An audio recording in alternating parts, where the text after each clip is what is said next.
More softer and smoother skin. Yeah. Cut! Okay ba, Direk? Ang pangit. Naman!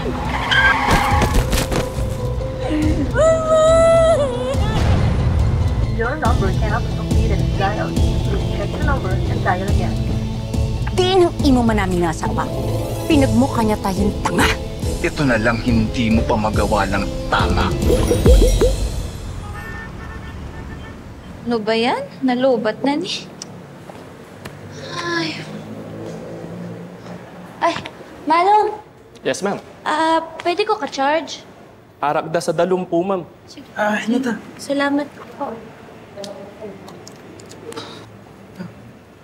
Gusto ko lang.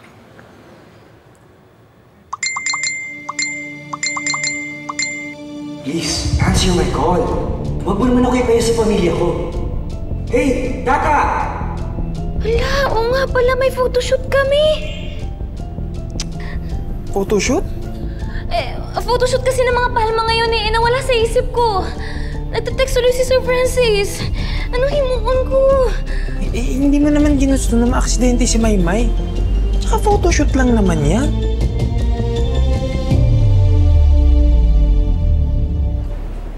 Buti na lang okay na si Maymay. Kaso ano kayang gagawin ko? Magagalit si Sir Francis. Sana hindi siya magalit masyado.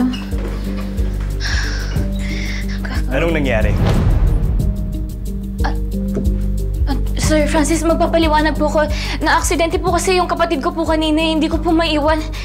Nakalimutan ko pong may photoshoot eh. Jean Paul, dun ka muna. Mag-uusap lang kami.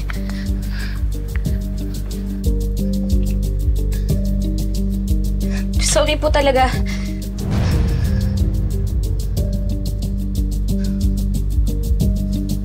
Ang dami niyong tao sa bahay.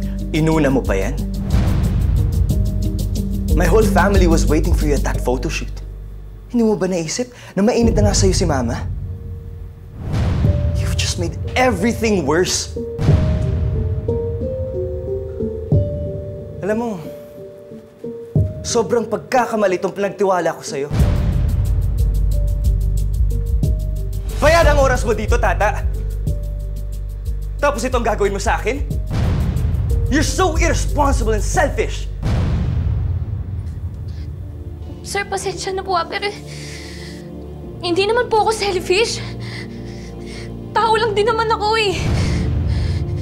Nawala sa isip ko yung photoshoot. Tinakbo sa ospital yung kapatid ko eh. Kapatid ko yun, mahal ko po yun. Hindi ko naman pwedeng iwan yung pamilya ko eh. Nag-aago buhay yung kapatid ko kanina. Pasensya na po kayo pero tao lang ako. Selfish ba yun na iniisip ko lang naman yung pamilya ko? You still don't see it eh. Every mistake you make, ako ang masisisi. At lahat ng mali na gagawin mo, bagsak yun sa totoong asawa ko because you're pretending to be her. Hindi mo naman pala kaya. Tinanggap mo ba tong trabahong to? Or...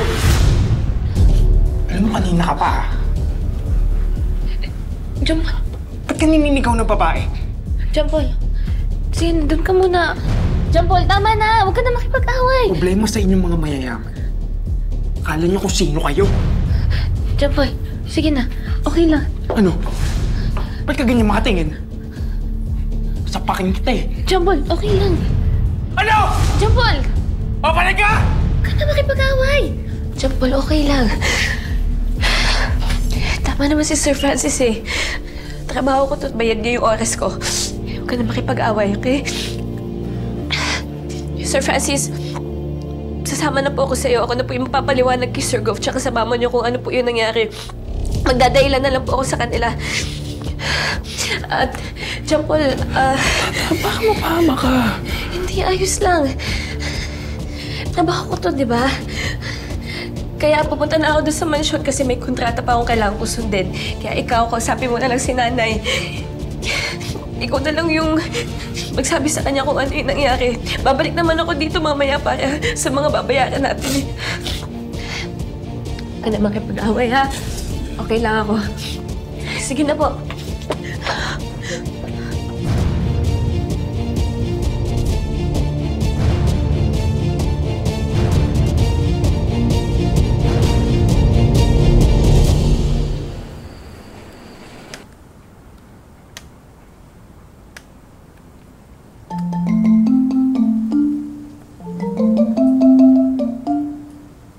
ante! Oh, ante. Mo yan, ha? Ang gagaling! Ang hapura ba natin dito ay chismis? Ma'am Reyna, wala naman po kasing customer. Kaya nga wala tayong customer. Wala man na nakaisip sa inyo na lumabas at umigay ng flyer sa mga dumadaan. Ibig na magchismis na kayo dyan, kilos! Walang maghahapunan hanggat walang nahihilang customer. Di ba, ante? Tama naman ako?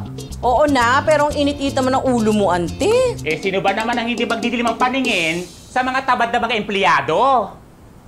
Ikaw, balita ko, stress ka ng mga nakarang mga araw. Nabalitaan ko yung nangyari. Nasagasaan daw yung anak ni Guapa dahil sa'yo. Hoy, wala akong kasalanan doon, ha. Pabida-bida yung bata, nakikisali sa away ng mga matatanda. Alam niyo ho kung bakit minamalas ang patsuya niyo? Kasi hindi naman talaga kayo nagbabayad ng utang eh. Hoy! Ikaw bata ka. Huwag ka nakikisali sa usapan ng matatanda. Batukan kita yan, ate! Ano ito? Bakit? Ano? Hayalan!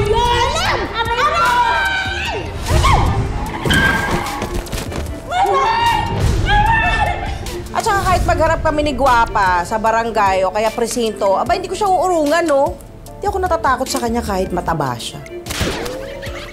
Nagsalita ang titit. Ito, sampalin talaga kita dyan. Look to. Hindi ako mataba. Ang tawag sa akin, curvaceous. Uy, natutunan ko yan dun sa apam na kachat ko. O basta, makurve ako, ganon, makurba. O, mayos ka, no? Spell curvaceous. Parang kang gago talaga yun, no? Di ba nga ako kumakain ng hapuna, mamaya na? Kita mo, halatang hindi ka nag-grade 2 eh. Paing kita. Aray ko! Ano ba naman? Pati tenga pinaplansya! Pasensya na, hindi ko po sinasadya. Ayun na mula, oh! Sorry po talaga. Ano ba yan, Hilda? Siya na nga na nag-iisang customer natin ngayong gabi, hindi mo man lang pagsildahan na maayos. Hindi ko naman sinasadya eh. Panay kwentuhan nyo kasi. Thank you.